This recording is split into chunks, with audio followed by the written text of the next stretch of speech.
अरे मोदी का तू बेईमान का नाम क्यों ले रहा है? तुम्हारे आगे वो तो इतना भ्रष्ट है, इतना बुरा आदमी है, ऐसा तो प्रधानमंत्री अपने 70 साल के कार्यकाल में नहीं देख क्या। इन्होंने एक मंदिर के नाम पे अरबों रुपया इन्होंने इकट्ठा कर लिया और उसका कोई हिसाब नहीं है। फंडिंग इतना कर लिया, ना उसका कोई जीएसटी है। और अगर किसानों की सरकार आवेगी, ये आरएसएस के दल्ले सारे जेल में भेजने का काम हमारी किसान करेगी। लेकिन अभी आसाम से भी और नॉर्थ ईस्ट में तो 7 स्टेट है, आसाम से लेकर आपका 7 स्टेट्स के लोग भी मोदी कुछ दिन पहले वहाँ गए थे। लोग तो काले झंडा दिखा दिया, कहाँ काम किया? अगर काम किया होता लोग क्या उनको समर्थन नहीं करते? ना जवान खुश ना किसान खुश। इसी सरकार ने, इसी निकम्मी सरकार ने हमारे 40 जवान वे नॉन कश्मीर में ये जो ख़त्म करवाए मरवाए हैं, वो काम मोदी का है और किसी का नहीं है।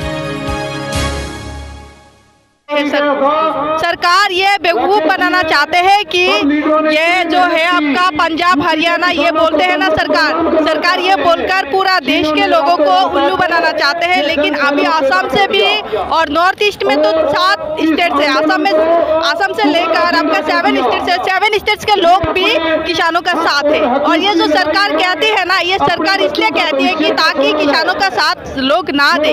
ये जो तीनों काले कानून है पूरा देश के लिए खतरा है। ये आंदोलन, किसानों का आंदोलन पहले से जो चल रहा था, ये किसानों का आंदोलन आसाम में पहले से भी चला है। आप जानते होंगे अखिल गोगोई, आसाम का जो किसान नेता है, बहुत बड़ा नेता है अखिल गोगोई। आज अखिल गोगोई जेल में उनको क्यों भेजा है?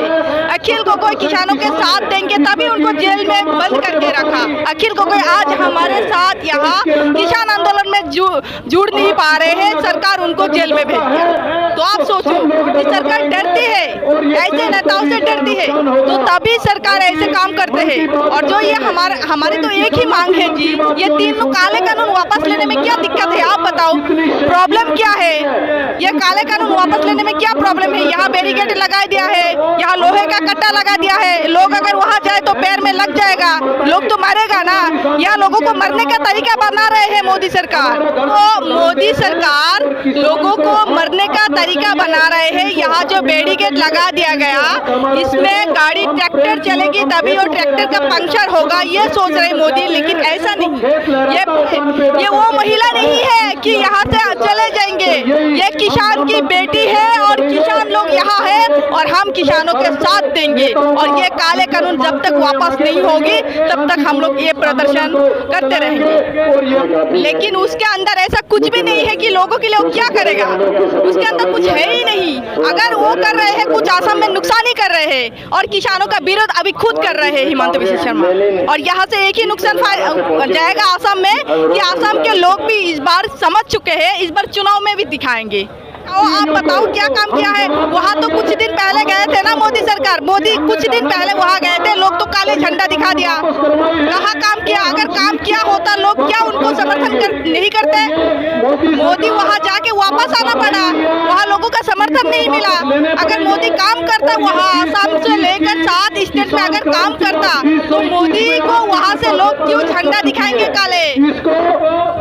आप बताओ। हमने तो ये सोची अच्छा काम करेंगे और ये बेईमान सबसे बुरे निकले, सबसे बुरे। मेरी 70 साल की उम्र है, मैंने ऐसे सरकार, ऐसा आदमी तानाशाह। कुछ बच्चों ने हमारा ना अगर वोट न देते तो ये कैसा आते बेईमान। अरे मोदी का तू बेईमान का नाम क्यों ले रहा है? तुम्हारे आगे वो तो इतना भ्रष्ट है, इतना बुरा आदमी है, ऐसा तो प्रधानमंत्री अपने 70 साल के कार्यकाल में नहीं देख क्या जैसा मोदी है। वो तो अपनी घरवाली का, अपनी बीबी का ना हुआ तो देश का क्या हो सके? वो तो सिर्फ 2 आदमी का इस हिंदुस्तान में, केवल 2, मुकेश अंबानी और अडानी जन उन्होंने के, और एक तीसरी है स्मृति ईरानी, तिन्ना का है।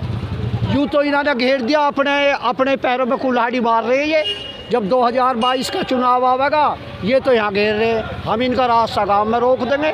और हमने तो इनका रोक दिया। हर गांव में कोई ऐसा 1-2 गांव होंगे और नहीं, हर गांव में इनके रास्ते रोक दिए और इनसे कह दी भाजपा का कार्यकर्ता, कोई विधायक, MP, MLA कोई गांव में नहीं आवेगा। इन्होंने एक मंदिर के नाम पे अरबों रुपया इन्होंने इकट्ठा कर लिया और उसका कोई हिसाब नहीं है, फंडिंग इतना कर लिया ना, उसका कोई जीएसटी है। और सब अभी एक वो पत्रकार है, कौन है वह, उसकी घरवाली अन्ना स्वामी की कई करोड़ रुपए की रसीद, कई करोड़ की रसीद उसे काट ली, कई करोड़ की। और सब ये कर रहे हैं। अगर किसानों की सरकार आवेगी तो इनको जैसा आसाराम या सतपाल, ये राम रहीम ये जेल में हैं, ऐसे ही आरएसएस के दल्ले सारे जेल में भेजने का काम हम करेंगे, हमारी किसान करेगी। अब भाई ये तो तुमने पता होगा, हम विरोध कर रहे हैं, फसल हमारी उगावें, हम खेत में हम करें, इनके दादा ने फसल नहीं करी, बाप ने नहीं करी, तो हम ये बताओ ये काले कानून हमारे ऊपर क्यों ला रहे हैं? ये जनता का सैलाब आपको दिख रहा है, यूँ सैलाब जो फिर रहा है, यूँ सब किसान इसके काले कानून के खिलाफ है।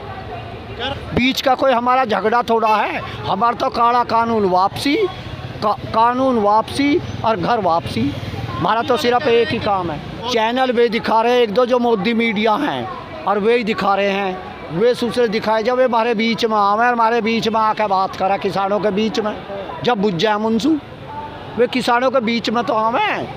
या योगी की सरकार, भाजपा की सरकार है, 18 महीने 19 महीने हो गया हमारा भुगतान ना आया अभी गन्ने का भी, और 4 महीने पूरा सीजन निकट गया, आज तक गन्ने का रेट भी डिक्लेयर ना करा, जीरो बैलेंस पर हम गन्ना घेर रहे हैं। बताओ ऐसी सरकार या आरएसएस की सरकार है? आए ना जवान खुश ना किसान खुश। इसी सरकार ने, इसी निकम्मी सरकार ने हमारे 40 जवान वे नॉन कश्मीर में वे जो ख़त्म करवाए मरवाए हैं, वो काम मोदी का है और किसी का नहीं है। हिंदू हो या मुस्लिम, सिख हो या ईसाई, सब हमारे साथ है, एक हैं, हम कोई अलग नहीं है। हम उनके अब बहकावे में नहीं आवेंगे।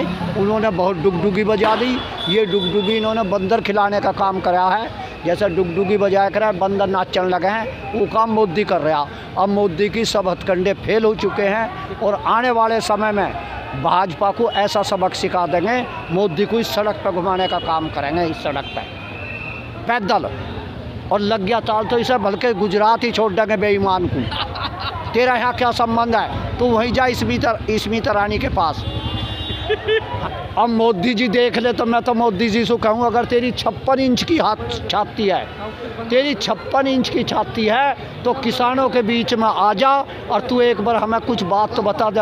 अन्य तो तेरी 35 इंच की छाती है मोदी की, और हमारी छाती 68 इंच की है। क्यों?